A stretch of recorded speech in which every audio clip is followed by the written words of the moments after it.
Now, what he's about to say, some of it I agree with. Some of it I agree with, what he's about to say. Um, but I'll say it started with that Jordan shit, where Jordan talked about he going into his teammates, his teammates' hotel room and they smoking weed, which basketball players and weed have gone back since damn near the beginning. But they, then they, Mike said, well, it was cocaine. But it's like, this is what they say about before their period. Before Michael Jordan's period, all of them want to bring up the drug shit. And it wasn't everybody. It was a few dudes, but again, it was the culture. And I don't give no excuse for drugs, but it was the culture. And you don't think the culture kind of went after these cats? And you remember Lawrence Taylor. You don't hear all the NFL players talking about, Lawrence Taylor. So it was in all sports. Hell, John McEnroe, what was Agassi, Agassi, Tatum O'Neal. So it was a lot of sports that was affected. But these dudes that's really around my generation, they just so want to trash because he says the league was too black. He says it was too black and too druggy. And see, again, that's an attack on old dudes.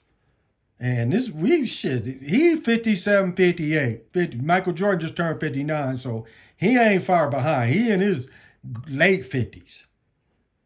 And trying to trash these people. Listen to this shit. History are Magic Johnson and Larry, but they made the NBA the resurgent. It was too black, too druggy. Nobody was making money until Magic and What was that he said? They made the NBA the resurgent. It was too black, too druggy.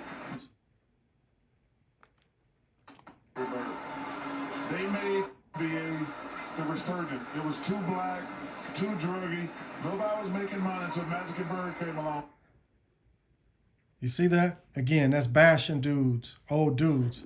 And as I said, watch a 70s game and watch how efficient everybody is. The reason people didn't pass because whoever got the ball scored. I mean, it was one of the most efficient ways of hooping that I witnessed watching. Now, the Knicks was one of the teams that, again, it was one of the mixed teams, and they gave them 2 championships, and they showed them passing the ball around. But what they show you is a play they still run today.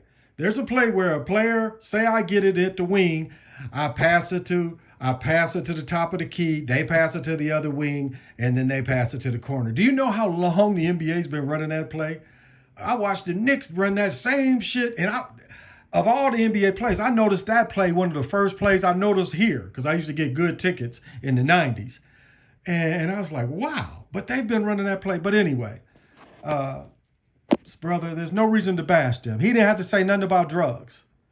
But whoever wrote this for him probably did, or shit, it could be on the teleprompter. But it's fucked up wanting to bash old dudes again. One way, and he doesn't throw the really with druggie was John Drew. He talks about how he loved John Drew. John Drew got put out the league, just like Michael Ray Richardson, for drugs. It was like his 3rd, 4th time they caught him or whatever. I guess testing. Maybe they had testing. I don't know if they had testing then, but he got caught like 3 or 4 times. And they put John Drew out the league. Same way with Michael Ray Richardson, he had a couple brothers I think played too. He had at least one more brother, I thought. But, yeah.